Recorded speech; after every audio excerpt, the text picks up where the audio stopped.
Mga pasahero nga nagatang sa may pantalan sa Asangil, Barangay Mactan sa Lapu-Lapu City, gipapauli sa mga pulis aron dili na matintal ang mga pambot nga mobiyahe paingon ngadto sa isla. Aray laing exclusive report. Naabtan namo kining duha ka mga pulis gikan sa Station 2 nga nakikigstorya sa mga pasahero sa pantalan sa Angasil, Barangay Mactan. Yawhag nila ang mga pasahero nga dili magpundo sa pantalan ug manguli na lang aron masiguro nga luwas sila. Naganam og kakusog ang hangin. So mas maayo mamauli lang sa taro makapahuway tag tarong. Mato DSPO2 Lord Gina Saison nga nakadawa sila og taho nga adunay nakalarga nga sakyanan kanang buntag bisan higpit nang gidid-an nga makalawig ang mga motor bangka tungod sa bagyong Umpong. Buot masiguro sa mga otoridad nga wa nay makabiyahe padung sa isla.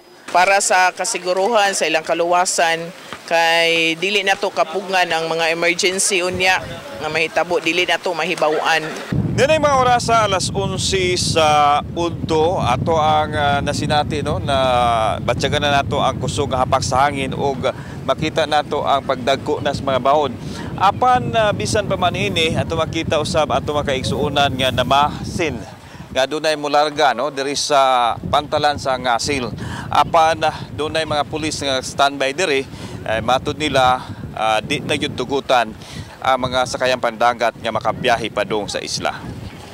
Si Sigmar Tanyo, marka bahala kuno ang iyang pamasin nga makapauli sa isla. Bunyag kuno siyang anak, busag ikinahanglan anaa siya sa bililhong adlaw siyang anak. Skidyo naman ito, iihaw na itong kanding at kuhan. Baboy. Way baboy, kay way kanding-kanding lang. Samtang ang uban, buot mo labang sa isla kay Mamiesta. Namo ko pizza sa mua sa pizza design good sa San Roque. Sa man gyud mo kuan, saan man uli na lang. Mukuha pa kay naara sa bahay nako diha. Masin namin nga naibiyahe pa kay. Linaw mo to kay nang buntag. So giingon ni ma'am, uli na lang mo. Oh, muli na lang mi, balik na mi sa boarding para safety sad ba. Saan ba kusog aron?